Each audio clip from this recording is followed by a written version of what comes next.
नमस्कार. भाषा हे संवादाचं माध्यम असायला पाहिजे की विवादाचं?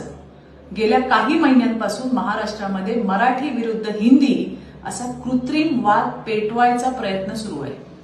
काही राजकीय नेत्यांनी त्यांच्या लेकरांच्या भविष्यासाठी, त्यांच्या मुलांच्या भविष्यासाठी, त्यांच्या राजकीय अस्तित्वासाठी मुद्दामून हे भाषावादाचं विष लोकांच्या मनात कालवलंय. आणि त्याची पहिली भीषण किंमत काल एका सामान्य मराठी कुटुंबाने मोजली. तो म्हणजे कल्याणचा अर्णव खैरे. कॉलेजला जात असताना लोकलमध्ये झालेल्या किरकोळ वादातून अर्णववर प्राणघातक हल्ला झाला.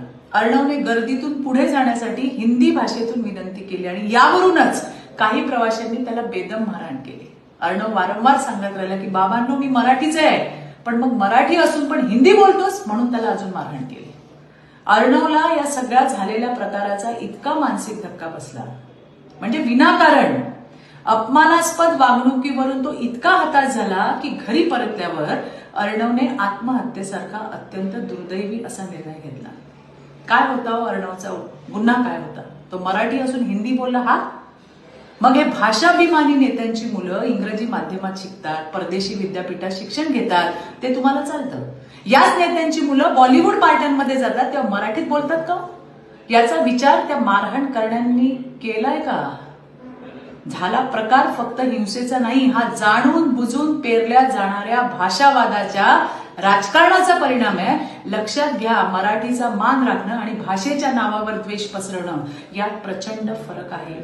काही नेते स्वतःच्या राजकीय फायद्यासाठी लोकांना मराठी हिंदी नावावर भिडवतायत आणि अशा विषारी प्रचारामुळे अर्णव सारखा निरपराध मराठी तरुण आपलं आयुष्य संपवतोय. त्यामुळे आता तरी शहाणे व्हा.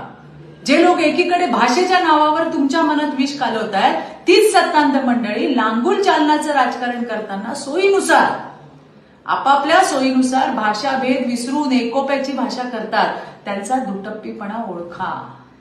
भाषाभिमान ठेवा, तो असायलाच पाहिजे, पण इतर भारतीय भाषांचा द्वेष करून नाही हो.